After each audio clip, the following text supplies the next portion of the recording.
mchana leo. Ye haiko asaya tu kunafukuza benye bi kuna bunduki me ya masemo tupaka masemo ulimi yako kunatia bana kutambua kusema uko asaya. Hata leo na wewe una basa yote kazi yako iko kufanya nini? Kuharibisha mwingine. Kuharibisha mwingine, wewe unaharibisha. Njoo kusema hata mchana leo Madre Christ kuna banye deja balikuwa bata tabiri mubaya jua mwingine ile. Basa sema.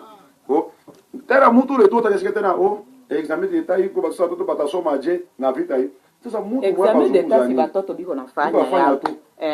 Na itaisha vile mzuri. Ndio kusema ile masemo ndugu msikilizaji kama vile mtu pana kuzungumza inawisaka na inaponeshaka.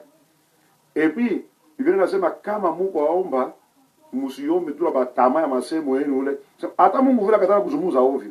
Kama unazungumza mubaya na Mungu huwezi pata majibu. Mungu anasema uleta kitu na precision. Si hivi njoo hata Yesu wakati alikuwa aponesha watu. Ataona bie ule mtu iko kilema. Ataona ule mtu iko kipofu. Ule mtu asema atauliza wewe unataka nikufanyie nini? Hivi unataka precision itoke kwa kinywa chako. Na kwa Mungu vile ilifo tuseme maneno mzuri na precision, hapana kuzungumza ovyo. Kitu yenye haujui usiseme. Kitu yenye haukuona usiseme. Masemo yako ikuwe ya kubariki batu, ya kuleta neema kwa batu. Mathayo 5:13 hadi 16 kule inasema meme enyi itatoka ndani yako paski tuko chumvi na tuko vile nuru. Donc wakati uko naleta masemo yako ikuwe masemo yenye unaiwa chumvi, mtu akakula chakula ya chumvi unakula kisha ile si mtu anaombaka maji.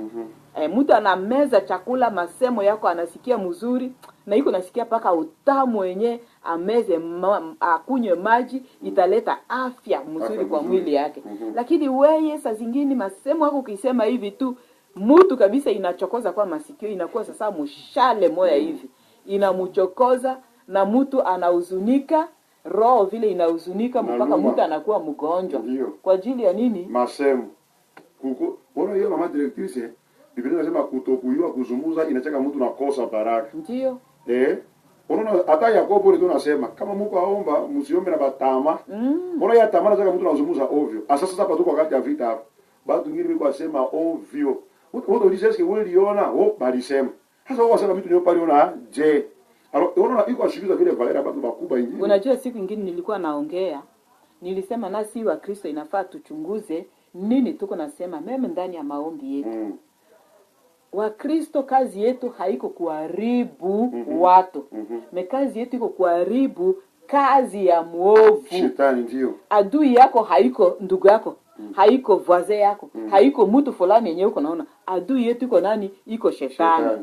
Na kazi ya Mkristo iko kwa kuharibu kazi ya shetani. Hapana choma batu na moto, Dani. Moto hiki italikolo na mtu fulani. Ataka mwiko mulozi. Ataka mwiko mtu fulani, muchawi. Kotumba ete. Ozana droit ya kotumba mutu te, Dani.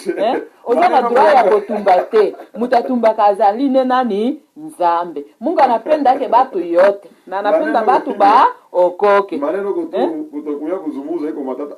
Ile yote pale vile huku nasema eske unaweza Mungu tajibu ya hivi. Mungu achome na moto. Mungu anapenda uombe neema kwa ajili yake abadilike. Kazi yake ya mubaya njoo uchome. Ndio. Nikusema Yakobo alikuwa anataka kusema maombi yenu msiongeze kwa masemo nyingine ndana maombi. Donc il faut tuchunguze na maombi yetu Dani. Si wa intercessor na batu ingine yale hapa tuko naomba.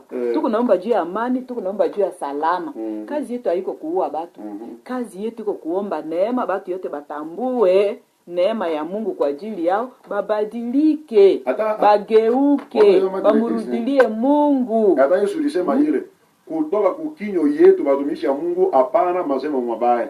Ilikuwa masemo karibu 2-3 ya baraka, ya amani na kuombea batu.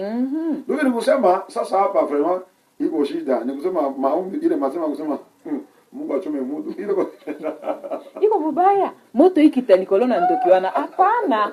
Wapana na droit ya kuchoma. Mungu ndio anasema yenjo. Mungu ndio anatayarisha moto. Moto yenyewe atachoma mwenye. Sasa weye omba abadilike. Hata kama yuko mwizi anaingia kwa nyumba yako, omba Mungu atambue ukubwa na uwezo wa Mungu abadilike, aache matendo mabaya. Donc tuchome njo kazi ya muovu. Hapana choma mutu.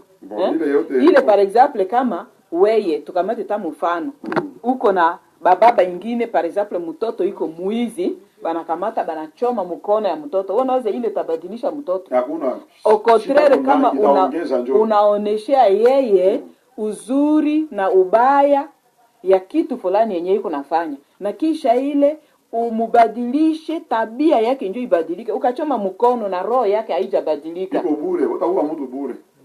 Donc Mungu atusaidie tujue kuchunga. Basaya banakwenda kwa imani, basaya banakwisha kwa Ituri, lakini asaya ya mudomo iko weye.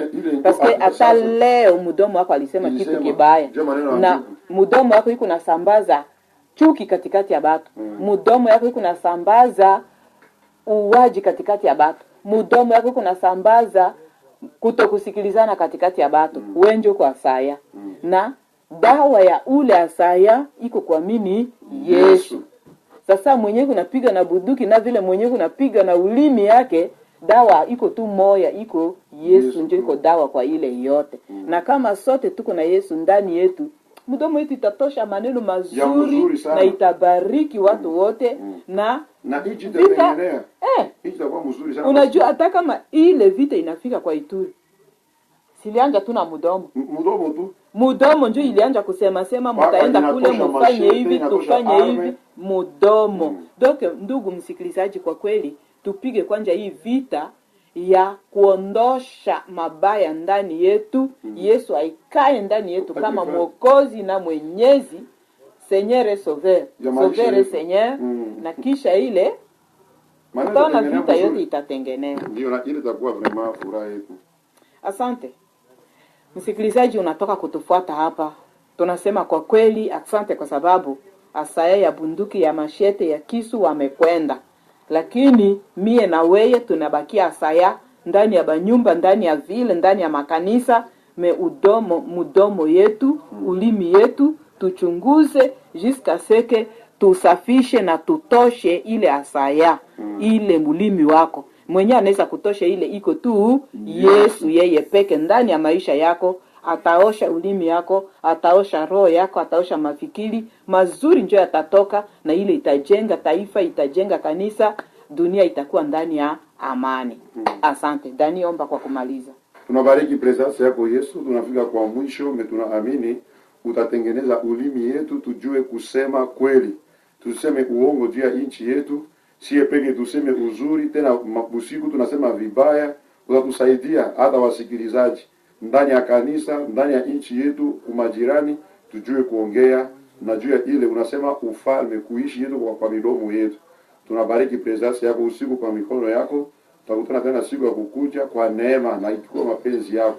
Utaenda pamoja nasi katika jina la Yesu. Amen. Amen. Ulikuwa pamoja na wachangamuzi hawa chini ya leo. Ndugu Daniel, Mama Adeline pamoja na Nzanzu Sale. Sote tunabariki jina la Bwana na tunajua umebarikiwa pia. Asante.